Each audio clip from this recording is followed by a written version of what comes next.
In 2500, Mars was not just a colony. It was a bustling frontier, alive with miners, scientists, and archaeologists scanning the red dust for secrets. Among these was Dr. Amara Singh, a leading planetary archaeologist, who was exploring the ancient river beds of Valles Marineris when she stumbled upon something extraordinary. An artifact unlike any other, half buried in the Martian soil. The artifact was metallic, covered in inscriptions and symbols that glimmered with an iridescent sheen under the Martian sun. Sensing the significance of her discovery, Amara immediately secured the site and sent encrypted data back to Earth. The news of her find spread like wildfire. This wasn't just another piece of Martian rock. It was potentially an artifact from an ancient, advanced alien civilization. The implications were staggering, and soon, the International Space Archaeological Council convened an emergency session to discuss the find. As the reality of the Martian artifact set in, nations and corporations rallied to action.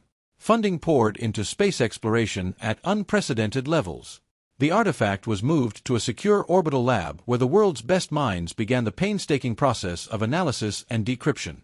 Captain Elara Miles, a decorated officer of the United Space Exploration Corps, was chosen to lead the follow-up mission based on the directions indicated by the now-decoded Martian artifact. It pointed towards a location deep in uncharted space, raising both hopes and fears about what might be found. The team of cryptographers and linguists worked around the clock, deciphering the complex symbols on the artifact. It became clear that the artifact was not just a map, but a star chart pointing to specific locations in the galaxy where similar civilizations had once thrived. The revelations from the artifact showed a network of interconnected planets, each marked with symbols that suggested they held their own secrets or technologies.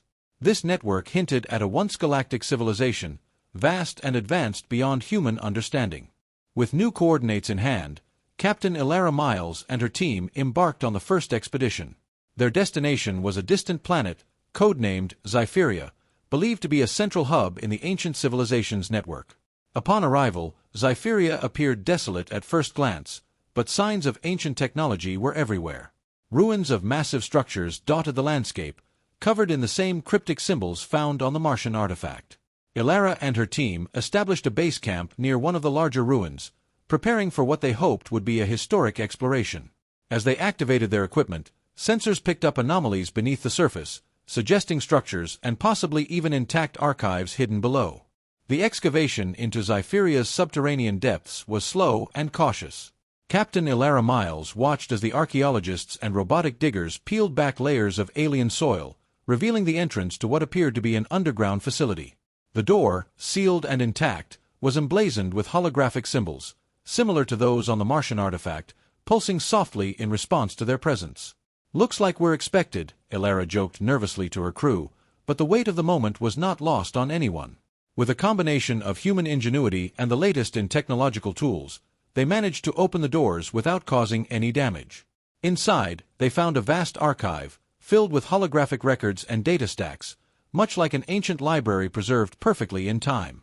As they explored the facility, holograms flickered to life, casting images of the beings who once roamed these halls. They were tall, slender, and moved with a grace that was almost haunting.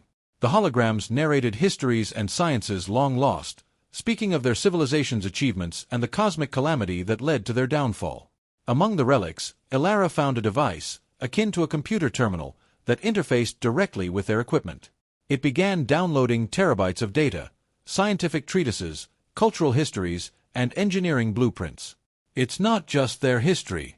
They're giving us their knowledge," Dr. Lin, the mission's chief scientist, said in awe.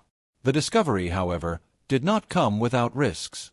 The activation of the archive triggered a security protocol. From the shadows of the deeper chambers, defense mechanisms long dormant sprang to life. Robotic guardians, sleek and menacing, emerged, programmed to protect the secrets lying within. The crew was forced into a defensive posture, using non-lethal force to hold back the mechanical sentinels. Elara, realizing the potential danger of a full-scale confrontation, ordered a tactical retreat to regroup and reassess their strategy. Using the data gleaned from the archive, Elara and her team quickly adapted. They discovered that the Guardians were not hostile by default, but were programmed to respond to specific threats. By modifying their approach, minimizing invasive activities, and using passcodes found in the downloaded data, they managed to deactivate the Guardians without causing irreparable harm to either side. With the Guardians now dormant, the team resumed their exploration and data collection. They uncovered more about the ancient civilization, how it had spanned across galaxies, its people becoming stewards of knowledge and peace until a dark energy phenomenon threatened their existence. Elara found detailed plans of technologies that could potentially benefit Earth, advanced energy systems, faster-than-light travel capabilities, and even medical technologies capable of curing diseases thought incurable. As they prepared to leave Zypheria, the final message from the civilization was clear: share our knowledge wisely, let it be a beacon, not a weapon. The journey back to Earth was fraught with challenges. News of their extraordinary findings had leaked, and various factions, both governmental and independent, aimed to intercept the pioneer and seize the information. Elara had to navigate not only spatial anomalies but also political and corporate intrigues. Using evasive maneuvers and the advanced technologies learned from the archive, Elara managed to keep their adversaries at bay, ensuring the safety of her crew and the preservation of the alien knowledge. Upon their return, the global reaction was one of awe and fear. As Elara presented the artifacts and the vast swathes of data to the United Nations Space Commission, debates erupted over how to disseminate and utilize the knowledge. Ultimately, a new international body was formed to oversee the integration of alien technology into human society, ensuring that it was used for the benefit of all humanity and not just a privileged few. Months later, the impact of the Xanthian legacy was evident. Breakthroughs in energy, medicine, and science had propelled human civilization forward. But with great power came great responsibility.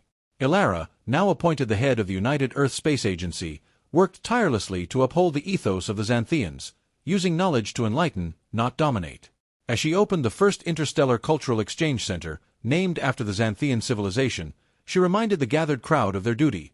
With this knowledge, we honor a fallen civilization by lifting ours. Let's tread carefully, with our eyes open to both the light and the shadows. As the world began to reshape itself with the introduction of alien technology, not all were pleased with the pace of change.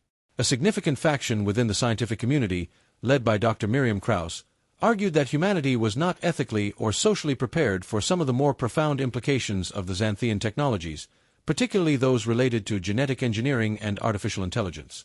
Krauss and her followers formed the Ethical Technology Alliance, ETA, advocating for strict global regulations and transparency in how new technologies were implemented. Their concerns were not unfounded, as reports began to surface of rogue states and private entities experimenting with genetic modifications that could lead to unforeseen consequences.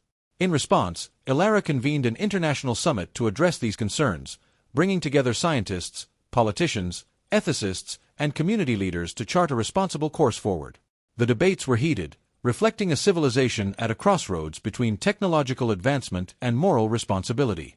Despite global efforts to regulate and control the dissemination of alien technology, black markets flourished. Advanced Xanthian tech, especially in the areas of weaponry and cybernetics, found its way into the hands of insurgents and criminal organizations, leading to a spike in global instability. Elara, leveraging her authority and resources at the United Earth Space Agency, coordinated with international law enforcement agencies to crack down on these illegal activities. She also initiated a series of public awareness campaigns to educate the global population about the potential dangers and ethical considerations of alien technology. Meanwhile, an unidentified group, calling themselves the Purifiers, began a campaign of terrorism against what they saw as the unnatural corruption of humanity.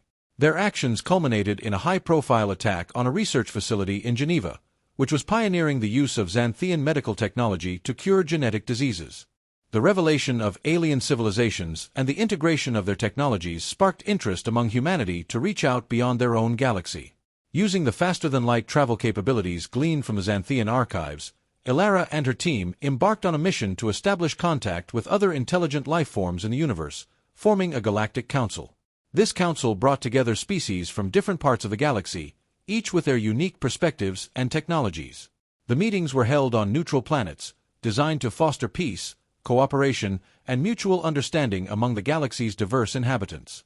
As humanity's representative, Elara worked tirelessly to build alliances and prevent the shadows of Earth's troubled integration of Xanthian technology from darkening interstellar relations. During a routine council meeting, an emergency alert was received. A distant member planet was under attack by an unknown force, utilizing technology that distorted space-time. The Council quickly realized that this technology bore a striking resemblance to one of the forbidden Xanthian technologies, one that had been sealed away due to its dangerous nature.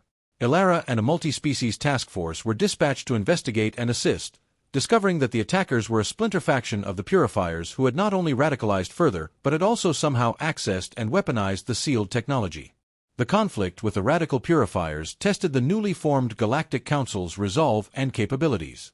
With Elara's leadership and diplomatic efforts, the Council managed to quell the uprising without massive loss of life, capturing the radical leaders and securing the dangerous technology.